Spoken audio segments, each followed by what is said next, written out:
Hello everyone and welcome to another episode of MINDFLEX the Movement. This is Dom, sport psychologist and founder of MINDFLEX. Have you ever felt like an absolute weapon training, but then when race day comes along, you just completely forget how to compete? If that has happened to you, you are not alone. So this episode, we're going to break down a few of the factors as to why that might happen. Last video, Courtney shared with us that mindset skills are not just useful, they are essential. She also discussed that the competition environment brings a whole bunch of different variables and things outside of our control that often training doesn't replicate. But just being mentally strong in training isn't enough. We want to be competition ready as well. So let me explain a little bit about the psychological side of this performance gap. Courtney went into the MINDFLEX model a little bit last time, which you'll find in the MINDFLEX journal. And in here, you'll see that we break down our mental performance into 5 key different areas with definitions, examples, and areas for you to score and activities to do around those. All of those skill sets are measurable, they're coachable, and they're trainable. Those skill set areas will be listed in the description below, so check those out. Now, most athletes are strong in some of those key areas, but not all of them. The challenge is really bridging the gap between practice or training and competition. Now let's take an example of a race car driver. She is consistently getting top 5 with all her national practice rounds. Her technique is sharp and she is a powerful contender. At nationals, she starts to second guess herself. The fans are around, the sponsors, the pressures to perform. She decides in the emotions of it all and all the pressure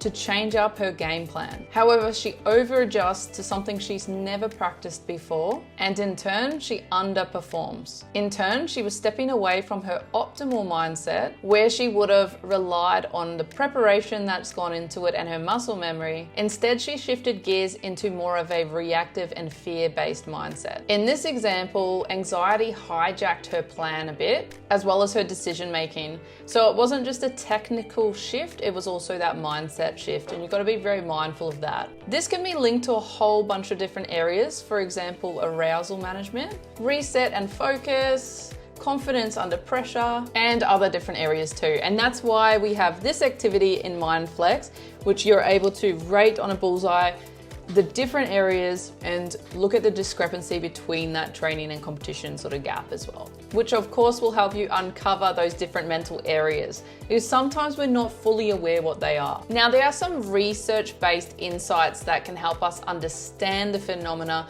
of pressure and stress with athletes. Under performance pressure, athletes may experience things like cognitive function decline, motor coordination challenges, decision-making challenges, emotional regulation challenges. And that's because stress impacts things like your motor coordination and your working memory as well. And this is why some research will call it choking under pressure. Now, performing under pressure is not just about being quote unquote mentally tough. It's about trained transfer. So bridging your training and competition with intent. So if you have felt like a completely different athlete on competition day, it's not that you specifically have a weakness. It might be that you haven't trained with intent for competition day. So those mental skills will literally help you to perform just like how you train. Now, I want to clear something up because this happens a lot in session. I'll suggest to one of my athletes that they need to compete more like how they train, but sometimes there's that natural pushback, and that's because they'll say things like,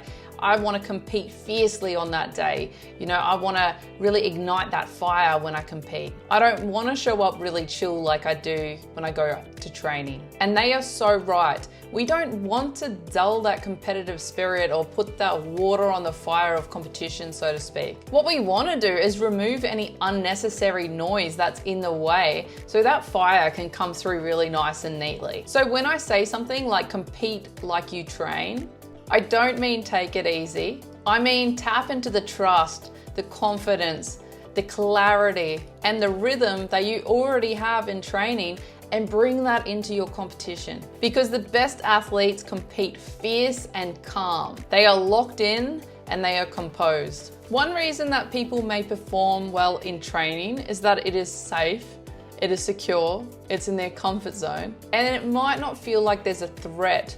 So it can be helpful to add some time trials with some rewards or some consequences, an accountability partner with a stopwatch watching you and providing some comments, visual distractions or noise around you, record yourself and review that, mentally rehearse your competition day and any anxiety that might come up, and work through some strategies in that visualization. The idea behind that stress inoculation type training is that exposing yourself to small, manageable parts of stress helps you to then be able to process that stress better over time and to adapt to those stresses when they come up as well. So if you have the MINDFLEX the Movement journal, I really encourage you to fill out those different mindset areas and rate them and see where you rate between your training and your competition, do the activities in that. One thing I just want to touch on is resetting and routines. A really effective strategy that athletes can do in competition is to find an anchor to reset when things might start going pear-shaped. Think like a breathing, a mantra you might say to yourself, a physical cue like touching your fingertips, feeling your toes in your shoes. If you're a tennis player, you might be feeling the racket, the strings, clenching your fist, tapping your legs. You might be saying to yourself, let's go. New game, new set, next action, something like that, that just resets you from that mistake or perceived error or challenging moment to that next best move you've got to make in the moment. Now, I'd really suggest that you have a think about that between now and our next video. Basically, having your own little reset to get out of that headspace is really important, but you want to practice that in your training before you bring that to your competition. Most athletes would not expect to improve their strength without lifting weights, and the same goes for confidence, calm, focus. It's all trainable stuff. You don't have to fix or work on everything at once. You can start by working on one mental skill in the same sort of structure you would with a physical session, like warm up, reps, review. If you're someone who likes to track these changes and to train them properly, then I would really suggest to use the MINDFLEX the Movement journal to do so. But even without it, this video is a good head start for you to start thinking about these areas. Now I'll leave you with a fighting calm analogy. The best fighters, they're in the ring.